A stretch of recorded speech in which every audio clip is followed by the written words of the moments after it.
Hai semuanya, seringkali kita mendengar nasihat untuk terus berusaha, jangan menyerah, dan selalu jadi versi terbaik dari diri sendiri. Nasihat-nasihat ini bagus, tentu saja, karena bisa memotivasi kita untuk mencapai hal-hal besar.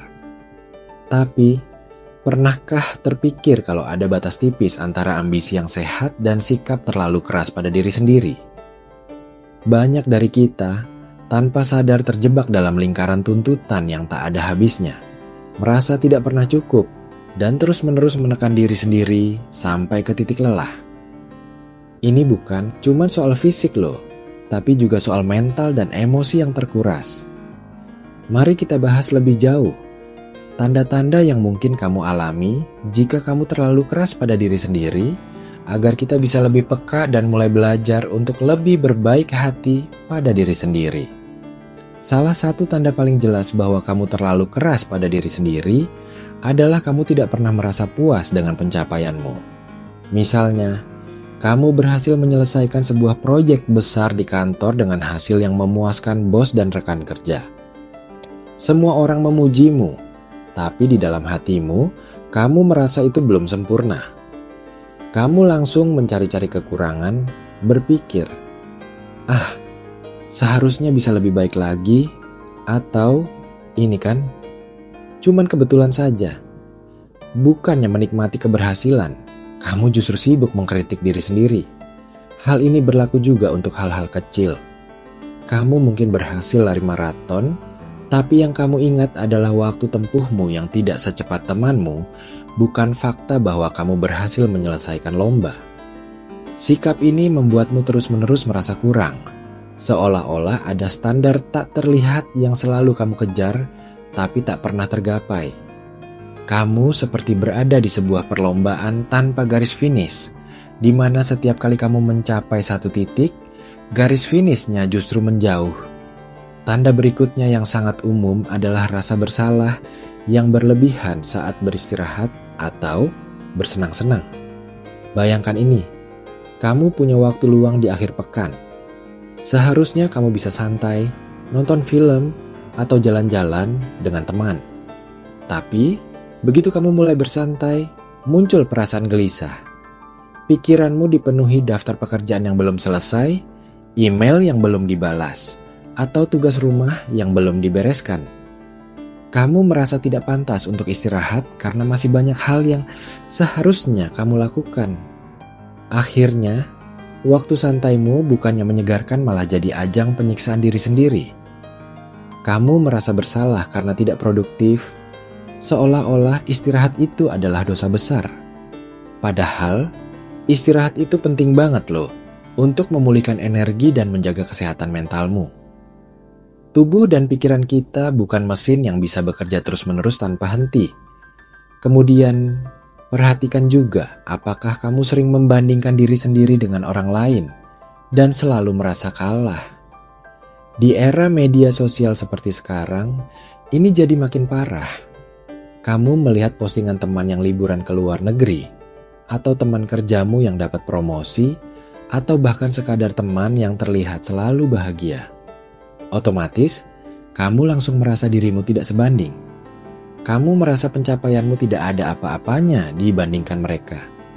Kamu mulai berpikir, kenapa dia bisa, aku tidak? Atau, aku ini kurang apa ya? Perbandingan ini sangat tidak sehat karena setiap orang punya perjalanan hidup yang berbeda dengan tantangan dan peluang yang unik. Fokus pada apa yang orang lain miliki atau capai hanya akan mengikis kepercayaan dirimu dan membuatmu merasa rendah diri. Kamu jadi lupa bahwa kamu juga punya kelebihan dan perjalananmu sendiri yang patut dihargai. Selain itu, kamu mungkin sulit menerima pujian atau bahkan meremehkan dirimu sendiri saat dipuji. Ketika seseorang memujimu atas pekerjaan yang bagus, respons pertamamu mungkin adalah menolak pujian itu. Kamu bilang, ini cuma kebetulan, atau bukan apa-apa kok, atau bahkan sebenarnya masih banyak kekurangannya. Kamu bahkan bisa merasa tidak nyaman saat dipuji. Ini menunjukkan bahwa di dalam dirimu Ada suara kecil yang terus-menerus meragukan kemampuanmu dan menghalangimu untuk melihat nilai dirimu sendiri. Kamu sudah terbiasa dengan narasi internal yang negatif, sehingga ketika ada afirmasi positif dari luar, kamu sulit untuk menerimanya. Menerima pujian itu penting loh, sebagai bentuk validasi dan apresiasi terhadap usahamu. Itu juga bisa jadi pengingat bahwa kerja kerasmu itu ada hasilnya dan dihargai orang lain.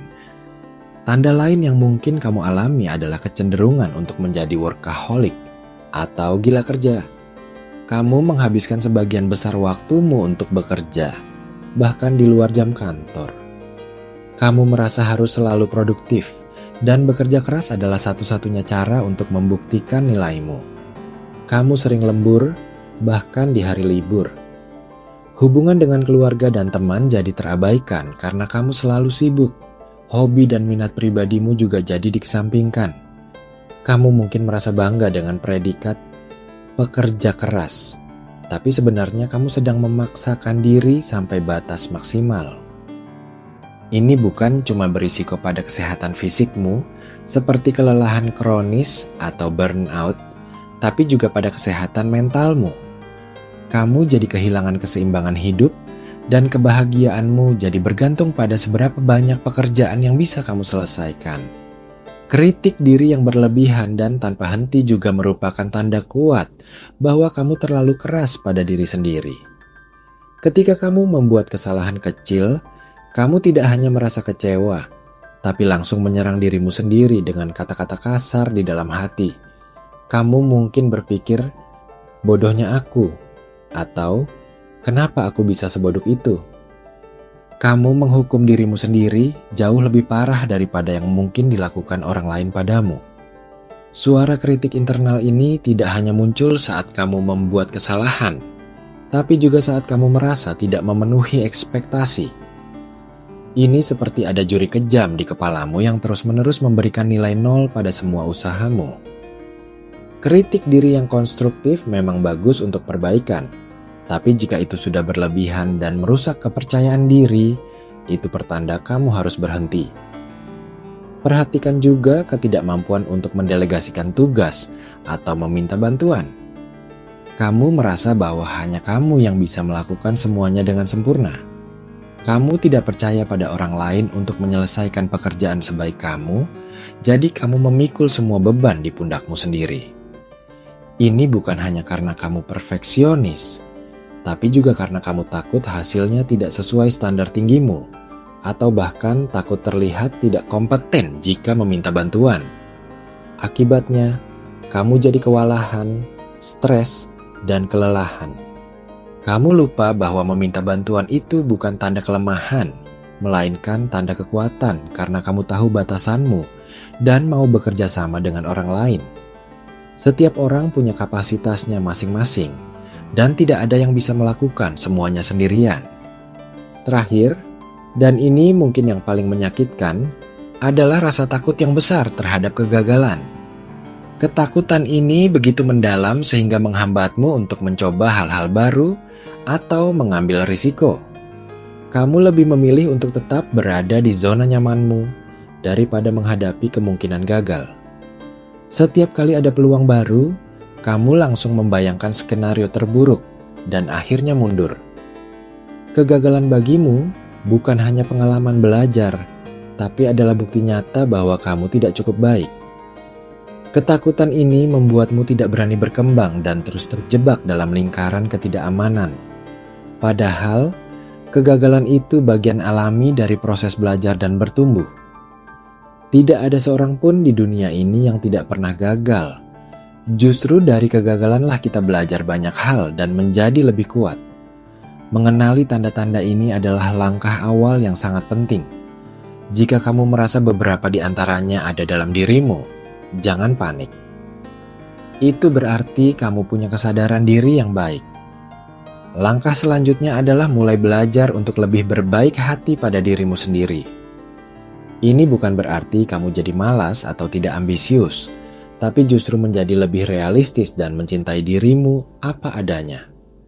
Ingatlah, kamu juga manusia biasa yang punya batasan yang bisa salah, dan yang butuh istirahat. Mulailah berlatih menerima ketidaksempurnaan, merayakan setiap keberhasilan kecil, dan memberi ruang untuk diri sendiri untuk bersantai tanpa rasa bersalah. Belajar untuk lebih lembut pada diri sendiri adalah perjalanan, bukan tujuan akhir, dan setiap langkah kecil menuju sana sangat berarti. Jadi, apakah kamu sudah siap untuk lebih ramah pada dirimu sendiri?